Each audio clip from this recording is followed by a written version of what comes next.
Pelajar IPTA pening kepala. Itu tajuk Darah Muda pada malam ini yang bertitik tolak daripada kenyataan Yang Berhormat Menteri Pendidikan Tinggi pada 27 September yang lalu yang mengumumkan bahawa pendaftaran masuk bagi sesi akademik 2020-2021 ditangguhkan dan bagi pelajar diminta untuk pulang, dan ini akibat daripada peningkatan kes COVID yang mendadak pada sekitar 23 sehingga 27 September. Dan kita paparkan kenyataan media yang disiarkan melalui web rasmi Ministry of Higher Education mohid.gov.my. Antara lain menyatakan bahawa pelajar-pelajar daripada kawasan zon merah akan ditangguhkan kemasukan mereka, pelajar baru dan pelajar lama, tetapi bagi pelajar-pelajar yang berada di luar kawasan itu berlaku pendaftaran secara biasa. Dan reaksi yang kita dapat melalui media sosial di kalangan orang muda, belia dan juga mahasiswa khususnya berbeza. Antaranya yang berpihak kepada tindakan kementerian yang menyatakan bahawa tindakan itu wajar, manakala di pihak sebelah lagi menyatakan bahawa tindakan ini menyebabkan kesukaran yang melampau kepada keluarga dan juga pelajar yang terbabit yang sudah sampai ke kampus. Dan untuk bagi tujuan pembincangan yang objektif, tindakan yang dibuat oleh KPT susulan daripada peningkatan kes antara 23 sehingga 27 September yang mencatatkan peningkatan kes sehingga 3 digit. 23 September sekitar 147 kes, 2 hari kemudian 111 kes dicatatkan dan 27 September 150 kes dicatatkan. Dan untuk konteks pada ketika itu berlaku pilihan raya umum Dewan Undangan Negeri Sabah yang mana kempen berlaku di antara 12 September sehingga 25 September dan pembuangan undi pada 26 September. Keesokannya kes dikatakan dia tercatat paling tinggi di antara 3 tarikh yang saya sebutkan tadi, 150 kes. Dan reaksi yang ditunjukkan oleh belia di antaranya, kalau bila kita paparkan daripada _SY Shah, antara lain menekankan bahawa tindakan ini merupakan satu tindakan yang bersifat tidak kompeten di pihak Institut Pengajian Tinggi kerana telah menyebabkan kerugian bagi pihak pelajar, dan ini merupakan di antara reaksi dan amarah mungkin daripada pihak pelajar dan juga belia yang mana menyatakan bahawa BPN yang mereka terima itu akhirnya hangus kerana menanggung pembelanjaan perjalanan daripada kampung pulang ke kampus, dan akhirnya diminta untuk pulang kembali ke kampus. Dan ini antara reaksi yang kita dapat tangkap daripada Twitter, kita paparkan kepada anda. Dan lain juga kita ada satu reaksi daripada Nerana yang antara lain menyatakan bahawa sekali lagi ini adalah soal kewangan, soal bagaimana pelajar-pelajar berhadapan dengan rasa bimbang dan takut untuk kembali ke kampus akibat peningkatan kes, dan perkara ini semua memberikan satu gambaran bahawa ada dua pandangan yang berbeza, sama ada pelajar harus kembali ke kampus ataupun mereka sepatutnya pulang semula ke rumah akibat peningkatan kes COVID ini. Dan bersama dengan saya di talian ketika ini merupakan saudara Nish Mulkhalish Muhammad Sofian yang merupakan Timbalan Ketua Eksekutif Majlis Eksekutif Pelajar Universiti Kebangsaan Malaysia. Nish, saya nak tanyakan pandangan berkenaan dengan perkara kita bangkitkan tadi. Apakah pandangan saudara sebagai pemimpin pelajar terhadap tindakan yang dibuat oleh pihak Kementerian Pendidikan Tinggi? Adakah wajar ataupun sekali lagi dianggap sebagai tindakan saat-saat akhir? Okey, baik. Bila kita lihat dalam satu belah pihak, saya percaya ramai mahasiswa atau mahasiswi untuk berasa keputusan ini berat sebelah. Namun kita harus, sebagai seorang mahasiswa, kita seharusnya melihatnya daripada setiap sudut. Dan saya percaya ini adalah keputusan yang terbaik dan wajar supaya kita faham sekarang tengah lagi kita cakap sifat ataupun kita cakap sekarang ini tengah musim-musim COVID-19. Dan untuk mengelakkan ianya merebak, saya percaya ini adalah keputusan yang terbaik dan sewajarnya. Adakah wajar, tapi ada masalah kita ialah bila ada banyak gambar dan juga mesej yang tular berkenaan dengan keadaan pelajar-pelajar kita yang heret beg keluar daripada Kolej Kediaman yang dah kemas bilik akhirnya kena dikemas keluar semula. Itu menyukarkan pelajar, dan saya tak pasti sama ada itu yang dianggap sebagai wajar seperti mana disebutkan tadi. Okey, baik. Pihak universiti seharusnya menerima ataupun maklum isu-isu ini dan juga membuat keputusan yang sebaiknya. Macam pihak kami, pihak Universiti Kebangsaan Malaysia telah mengarahkan kepada semua pelajar tidak membuat pendaftaran secara bersemuka dan juga kelas secara bersemuka. Jadinya ianya tidak berlaku di pihak kami dan ianya saya faham ramai pelajar yang saya difahamkan bahawa Nish sebahagian daripada ahli jawatankuasa yang bersedia untuk menyambut pelajar baharu. Persiapan sudah dibuat, tapi akhirnya ada satu kenyataan. Sekali lagi saya sifatkan sebagai binik-binik akhir, tapi kita akan dengar penjelasan daripada pihak KPT sendiri pada malam ini. Tapi apa perasaan? Ya, kita dah bersedia, persiapan sudah dilaksanakan, tapi akhirnya diminta untuk patah balik. Okey, baik. Sejujurnya saya agak kecewa disebabkan kami telah membuat persiapan yang berbulan-bulan yang mana untuk menerima pelajar baharu, kami dah membuat persiapan, kami sudah bersedia, namun hanya dengan beberapa jam ataupun beberapa hari sebelum hari kejadian, ianya dibatalkan. Tapi kami menerimanya dengan hati yang terbuka dan saya yakin pihak universiti dan pihak KPT telah membuat keputusan yang terbaik iaitu untuk menangguhkan supaya perkara COVID-19 ini ataupun gejala COVID-19 ini tidak tertular. Ya, kalau boleh saya bangkitkan, kalau kita lihat daripada kronologi perkara ini berlaku, yang paling banyak bersuara ialah masyarakat umum, mahasiswa kebanyakan, pemimpin-pemimpin persatuan luar daripada kampus. Soalan saya, kenapa Majlis Perwakilan Pelajar, Majlis Eksekutif Pelajar kalau bagi konteks Nish, kenapa tidak bersuara? Kenapa lambat ada reaksi? Kenapa dia anggap ini sebagai wajar sedangkan ia memberikan kesan dan impak sangat besar kepada pelajar seluruh? Maaf. Daripada pihak UKM, kami telah bersuara dan telah melakukan sesuatu yang mana pihak universiti juga telah menerima dengan baik, yang mana pihak universiti telah menukar keputusan mereka dengan menerima pelajar yang telah berada di sekitar universiti dan juga pelajar yang telah on the way kita panggil untuk melakukan pendaftaran. Kami terima juga pelajar yang telah melakukan perkara tersebut dan kami membenarkan mereka untuk berada di kampus untuk melakukan aktiviti pembelajaran secara atas talian. Ya, kita paparkan seperti tadi merupakan keadaan semasa di UKM yang nampak sekarang ni masih lagi lenggang dan tidak ada ramai pelajar. Tinggal lagi saya harus juga bangkitkan kepada Nish bahawa sebelum ini bila kita Kementerian Pendidikan Tinggi mengeluarkan kenyataan bahawa pembelajaran melalui dalam talian akan dipanjangkan sehingga Disember. Sekali lagi merupakan satu keputusan yang mendapat reaksi ramai dan kita bincangkan ada dua situasi di situ. Bahawa ada di kalangan pelajar yang tidak boleh berada di rumah kerana keadaan mereka tidak kondusif untuk belajar. Kerana itu mereka harus pulang ke kampus. Tapi keadaan semasa memaksa mereka untuk pulang kembali ke rumah. So dalam situasi ini, di manakah Nish berdiri sama ada mereka harus berada di kampus ataupun pulang ke kampung? Okey, baik.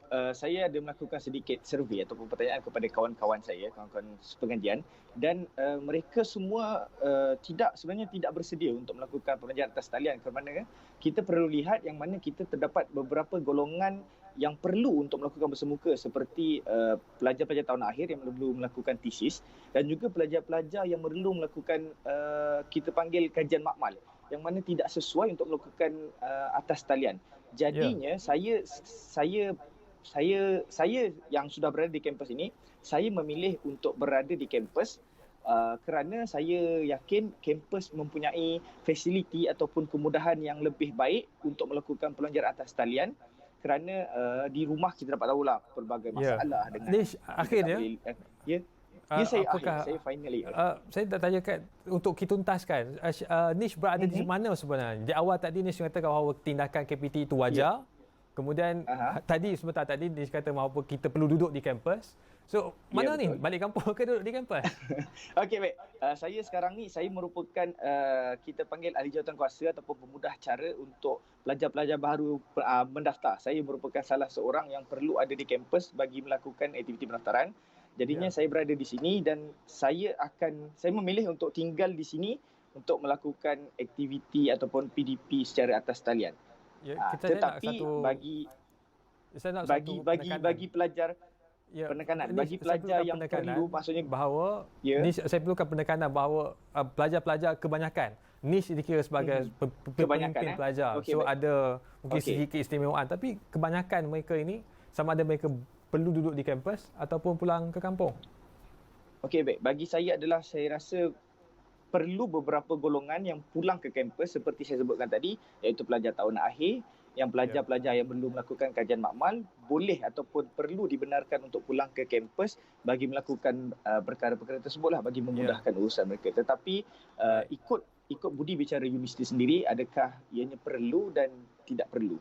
Baik, terima kasih banyak Adi sudah bersama dengan kita Darah Muda berkongsikan tentang reaksi mahasiswa berkenaan dengan isu pendaftaran dan ditangguhkan untuk sesi akademik 2020 dan 2021 dan hasil daripada reaksi tersebut ada banyak insentif-insentif yang telah digerakkan oleh orang persendirian, pertubuhan-pertubuhan mahasiswa dan belia dan di luar daripada kampus yang cuba untuk memberikan bantuan kepada pelajar-pelajar terkandas dan kita paparkan beberapa insentif-insentif yang sudah digerakkan dan mereka ini sudah berjaya mengumpul sejumlah wang dan dana daripada masyarakat awam untuk dihulurkan kepada pelajar-pelajar terkandas dan ini satu pesanan khidmat masyarakat kepada penonton sekalian sekiranya anda ingin menyumbang pastikan sumbangan anda diberikan kepada pertubuhan ataupun individu yang betul-betul menyalurkan bantuan dan dana itu kepada pelajar yang memerlukan dan jangan benarkan mereka yang cuba untuk mengambil kesempatan daripada isu ini untuk tujuan mengumpul dana bagi tujuan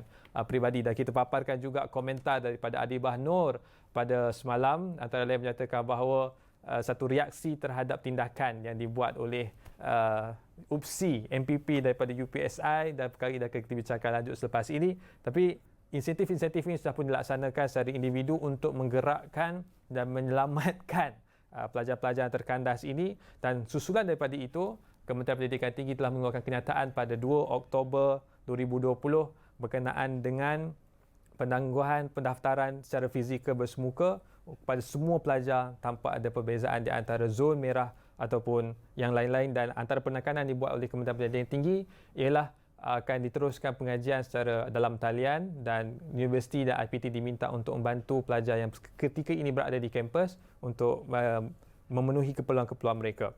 Dan ketika ini kita ada di talian merupakan seorang lagi pemimpin mahasiswa Yilson Yanggun yang merupakan bekas speaker rasmi Kesatuan Mahasiswa di talian ketika ini antara lain kerana kita nak dengarkan pandangan beliau berkenaan dengan keadaan mahasiswa yang berada di Sarawak, di Sabah dan juga bagi mereka yang berhadapan dengan situasi ini kerana tindakan yang dibuat oleh orang persendirian ini nampaknya mendapat lebih banyak sambutan, lebih cepat, lebih sampai kepada pelajar-pelajar yang diperlukan berbanding daripada tindakan-tindakan yang sepatutnya datang daripada pihak Kementerian Pendidikan Tinggi.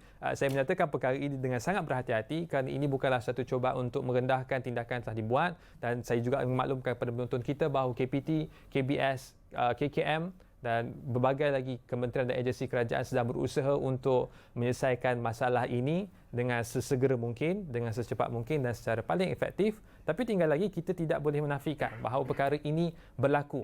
Ada mahasiswa yang terkandas, ada mahasiswa yang tidak dibenarkan masuk ke dalam kolej kediaman. Sebahagian yang dapat masuk dan mendaftar seperti biasa. Tetapi ada di kalangan pelajar yang kita tahu, kalau kita lihat di media sosial, yang meluahkan keadaan mereka yang kekurangan kewangan, kekurangan insentif, kekurangan bantuan dan keperluan yang cukup untuk memenuhi apa yang diminta oleh mereka. Mula-mula diminta untuk datang ke kolej kediaman, kemudian mereka berbatah balik semula ke kampung. Dan untuk melanjutkan lagi perbincangan kita malam ini bersama dengan saya di talian ketika ini, Yilson Yanggun yang merupakan bekas speaker rasmi Kesatuan Mahasiswa. Yilson, saya bangkitkan sebelah tadi tentang keadaan mahasiswa kita di kampus. Yilson, saya nak dengar pandangan bagaimana keadaan kita, pelajar-pelajar kita di Sabah dan Sarawak yang dikatakan menanggung kos yang lebih tinggi, khususnya dalam bidang penerbangan dan mereka perlu lakukan swab test dan sebagainya. Ya, selamat petang. Dengar jelas.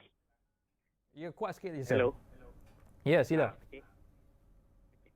Okey, bila bercerita tentang pelajar-pelajar kita di Sabah yang mendapat tawaran di Semenanjung, memang mereka ini terbeban disebabkan oleh pertukaran last minute. Apa ini ataupun kenyataan rasmi last minute daripada Kementerian Pengajian Tinggi. Saya pun ada beberapa orang dekat dengan saya, sepupu-sepupu, saudara-saudara yang bersama dengan saya dan memang diorang ini terkesan dengan tindakan Kementerian Pengajian Tinggi untuk menangguhkan kemasukan pelajar. Sedangkan pada awal tidak ada kenyataan rasmi yang jelas. Yang jelas menunjukkan bahwa pelajar ini tidak perlu untuk untuk datang untuk mendaftar secara fisikal, hanya online. Tidak ada yang jelas. Jadi mereka sudah beli tiket dengan harapan semua keadaan okey dan sebagainya. Ya, Sir, kalau boleh saya tanyakan, apakah sepatut tindakan yang dibuat? Sepatutnya bilakah kenyataan yang menyatakan bahawa perlu ditangguhkan pendaftaran secara fizikal ini? Adakah perlu dibuat lebih awal daripada 27 September ataupun ada tindakan lain yang sepatutnya kita lakukan untuk mengelak daripada perkara yang sedang berlaku ini berulang? Pelajar yang dah beli tiket, dah berbelanja untuk pulang ke kampus tapi akhirnya jadi belanja hangus. Ya, sepatutnya Kementerian Pengajian Tinggi menegaskan untuk memberikan peluang kepada para pelajar mendaftar secara atas talian sehingga pada 31 Desember. Maksud saya di sini tidak perlu membawa pelajar, tidak perlu tidak perlu pelajar untuk datang ke kampus, mendaftarkan diri, tinggal dan sebagainya. Hanya daftar online dalam seminggu, mungkin belajar online dan stay sehingga pada 31 Desember ataupun sehingga keadaan pulih. Sebab kenyataan awal ialah daripada Kementerian Pengajian Tinggi sepatutnya sehingga 31 Desember kelas atas talian ini dijalankan oleh seluruh IPT. Jadi ini yang menjadi keraguan oleh para pelajar sebab diorang pun takut, pelajar pun takut. Bila tidak datang nanti mungkin blacklist nama dan sebagainya. Sebagai seorang bekas calon dalam PRU DUN di Sabah, kalau boleh saya sebutkan perkara itu, saya kira bahawa perjuangan Yelson masih belum lagi berakhir. Saya kira ini merupakan satu permulaan. Soalan terakhir, Yelson, apakah tindakan yang Yelson akan buat untuk memastikan kebajikan mahasiswa kita ini terus terjaga? Ya, saya pun kira macam boleh berhubung dengan Menteri yang berhormat Menteri sendiri. Dan saya ada bercakap tentang YB Menteri tentang inisiatif daripada kerajaan. Sebab itulah desakan-desakan saya kepada YB Menteri sendiri mengenai insentif-insentif ataupun inisiatif daripada kementerian untuk membantu para pelajar, terutama sekali mereka yang sudah yang sudah membeli tiket flight dan juga yang terkandas di dalam kampus yang sudah sampai. Sebab ada beberapa kampus yang sudah tutup ataupun yang sudah close. Pelajar terpaksa tinggal di dalam. Jadi kita minta ini merupakan tindakan yang kita akan ambil, Yelson akan ambil untuk berjumpa dengan pihak menteri dan menyelesaikan masalah ini di peringkat Yelson sendiri. Terima kasih Yelson bersama dengan kita di Darah Muda.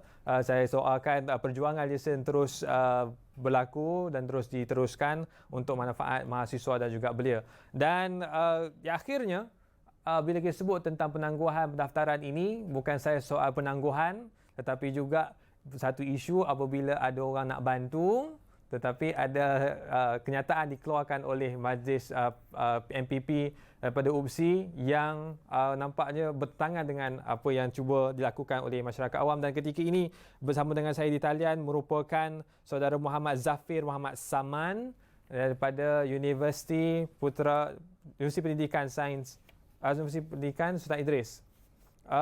Dan kita akan nak dengar pandangan daripada Zafir kerana beliau daripada UPSI, dan UPSI ini antara kontroversi yang berbangkit semalam apabila kenyataan dikeluarkan oleh MPP USIM antara lain menyatakan bahawa Ustaz Abid Liu seharusnya mengikut SOP dan juga harus menjaga prosedur dan mengambil kebenaran daripada pihak universiti sebelum membekalkan bas bagi pelajar untuk pulang. Saya tidak membuat sebarang spekulasi ataupun memberikan sebarang pendirian, tetapi kita nak bangkitkan beberapa isu pada malam ini sama tindakan itu wajar ataupun tidak. Dan kerana itu saya terus kepada saudara Zafir di talian ketika ini. Bagaimanakah Zafir melihat situasi itu berlaku? Sebab saya yakin bahawa pelajar perlukan bantuan tetapi MPP UPSI mengeluarkan kenyataan sedemikian. Apakah komen Zafir? Silakan. Okey. Jelas ya? Ya, sila.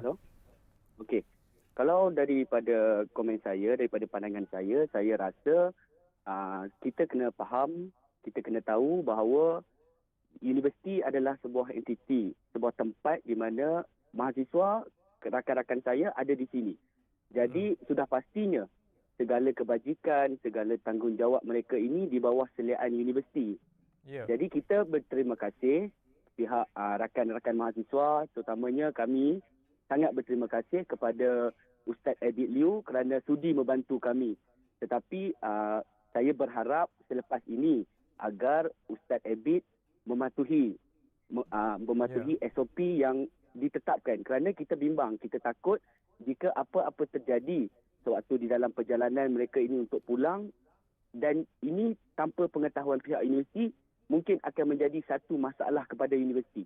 Ya, Itu sahajalah. Zafir, saya minta maaf kerana tindakan apa yang dibuat oleh Sir Abid Liu itu sebenarnya berada di luar daripada kampus. Ya, sepatutnya mahasiswa sebagai orang dewasa yang sudah melepasi umur 18 tahun boleh buat keputusan sendiri, dan Ustaz Abid Liu sendiri pun sudah memberikan penjelasan bahawa bas yang diberikan itu memang ikut SOP, bas besar, bas yang bukan bas biasa.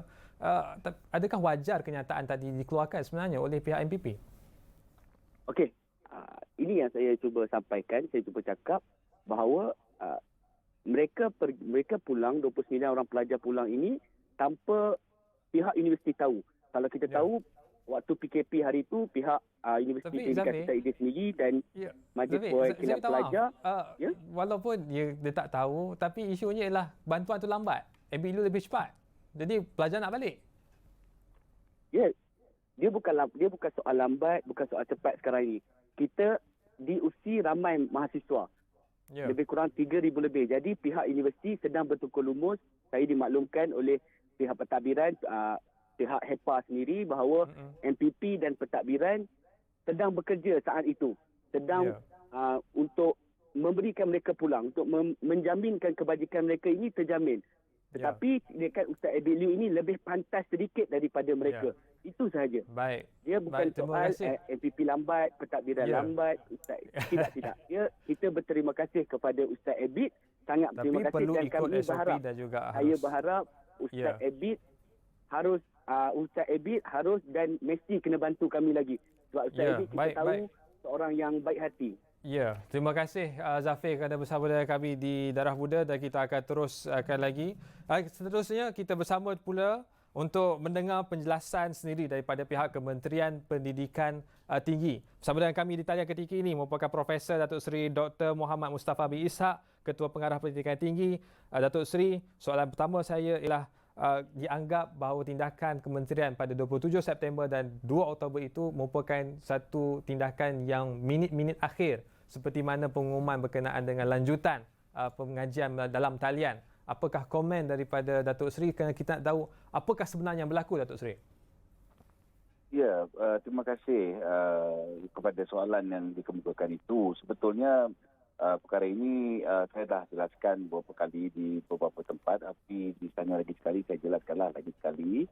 Iaitu kita membuat keputusan itu berdasarkan kepada perkembangan kes COVID-19 yang melanda negara. Jadi apabila kita melihat trend 2 hari berturut-turut, dan setelah kita mendapatkan banyak maklum balas daripada universiti, masuklah daripada Kementerian Kesihatan, juga MPN, maka kita mendapati bahawa kalaulah kita tidak membuat keputusan drastik sedemikian, kebimbangan kita ialah apabila berlaku pergerakan besar-besaran pelajar-pelajar, termasuk ibu bapa. Ada 67,000 pelajar yang akan bergerak masuk ke semua universiti dalam minggu ini. Dan termasuk juga parent, kadang-kadang yang mengikut pelajar ni 2 atau 3 atau lebih. Jadi kalau 67,000 kali dengan katalah 2 atau 3 anggota keluarga yang menemani mereka, maka jumlah itu makin besar. Dan akibat Datuk Seri, itu, saya minta maaf. Datuk Seri, tapi ini pelajar IPT, Datuk Seri, walaupun bilangan mereka ramai, saya yakin mereka boleh ikut SOP dengan baik tanpa perlu kita bimbang soal bilangan mereka yang ramai. Betul, tetapi apabila pergerakan besar-besaran berlaku, maka di dalam kampus juga dia akan jadi isu, jadi masalah, kerana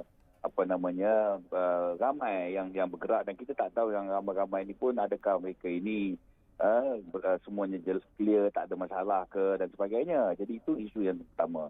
Yang keduanya, kita ada di Sabah. Pelajar Sabah saja ada 17,000 semuanya. Pelajar Sabah yang tak boleh masuk dan tak boleh keluar. Orang luar tak boleh masuk ke Sabah. 17,000 pelajar-pelajar daripada Sabah. Zon Timur Sabah saja ada 7,000 lebih. Seluruh pelajar Sabah ada 17,000 orang pelajar. Jadi mereka ini juga akan bergerak minggu ini dan minggu depan. Jadi di Sabah kita tahu bahawa telah dikenakan perintah di mana mereka tak boleh keluar dan orang luar tak boleh masuk, beberapa kawasan yang memang ditutup terus. Dan kerajaan Sarawak juga tidak membenarkan rakyat Sabah masuk. Dan kita tahu kalau mereka ni masuk, dah pasti mereka akan kena kuarantin dan sebagainya, dan kena cek dan sebagainya, swab test. Jadi itulah sebenarnya yang kita khawatirkan apabila pergerakan besar-besaran berlaku, ramai, maka akibat daripada itu kita bimbang penularan COVID-19 ini. Itulah alasan yang paling besar yang kita buat. Datuk Seri, kita boleh ikuti perkongsian dan penjelasan Datuk Seri melalui siaran khas Bulletin bernama semalam pada 4 Oktober 2020. Dan mungkin soalan akhir kepada Datuk Seri ialah bagaimana untuk kita memastikan bahawa pelajar-pelajar yang dihantar pulang semula ke kampung mereka ini boleh melaksanakan proses pengajian mereka secara kondusif, kerana kita tahu ada beberapa masalah sekiranya mengaji di rumah, suasana pembelajaran yang tidak kondusif dan juga capaian internet yang mungkin bermasalah. Yang terakhir, Datuk Seri, seminit, silakan. Ya, tidak ada pelajar yang dihantar pulang sebenarnya. Mereka yang datang semua ke kampus tu, yang dah datang, kita benarkan masuk ke dalam kampus. Yang ada sekarang ni ialah mereka yang belum datang lagi. Jadi mereka ikut surat kenal bermula hari ini di beberapa 7 atau 8 buah universiti secara online untuk maklumat. Minggu ni hanya surat kenal saja dan pembelajaran akan bermula minggu hadapan. Ya. Jadi kita mengharapkan mereka dapat menggunakan sepenuhnya lah kemudahan yang ada di mana-mana juga yang mereka boleh dapatkan untuk membolehkan mereka menghubungi pihak universiti dan juga mengikuti juga apa-apa taklimat dan sebagainya secara online. Jadi ini yang telah kita tetapkan dan saya minta maaf Datuk Seri kerana bercelah.